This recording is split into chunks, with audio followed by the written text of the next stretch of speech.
ఈ బుద్ధి మామనింద్రుడు చాలా ఘోరమైన తపస్సులు ఉన్నాడు. ఎందుకని విష్ణుమూర్తి చేతులు బుద్ధి మామనింద్రుడి పాదాల మీద ఉండడం వలన చాలా ఘోరమైన తపస్సులు ఉన్నాడు. చూశాడు విష్ణుమూర్తి, నా వస్త్రతల మీద నిండి కాకుండా ఎంత కళ్ళు కబరం తీర్చుకుంటావయ్యా, నీ కళ్ళు కబరం నేను తీరుస్తాను చూడు. అరికాళ్ళు పడతా అరికాళ్ళున్నా మూడొక నేత్రాన్ని అలా సిరివేయకూడా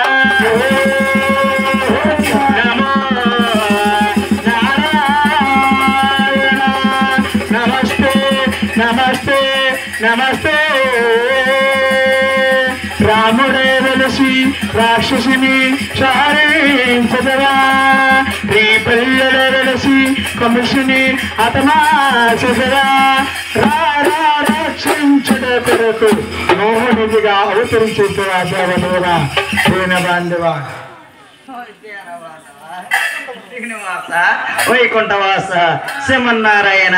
ఓ ఇష్టు నరికాలు పడతా నరికాల్లో ఉన్న మూడొక్క నేత్రం చెరిపేశావు కాబట్టి నరికాలు ఎంతైతే రక్తము కారిందో ఈ చెంప అంతా రక్త కల్లరి చేసేద్దున కాక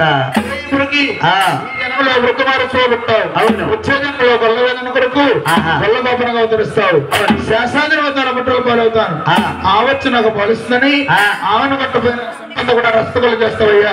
అప్పుడు మనం చూసుకున్నాం దెబ్బకి దెబ్బ. అయితే మన ఇద్దరు ఎదర చెరువు కాడు కొట్టుకాడు చూసుకొచ్చి అయితే ఎక్కడ చెరువు కాడ కొట్టు పుట్టు దగ్గర ఈ భగవంతుడమ్మాయి భార్య లేక బాధపడిపోతున్నాడు. బాబు శ్రీను బాబు భార్య లేకపోతే బాధేటి ఓట్లు పెట్టి దిక్కుండదన్నారు. ఈ భగవంతుడు భార్య లేక బాధపడిపోతున్నాడు. ఎక్కడికి వెళ్ళారు అన్నాడు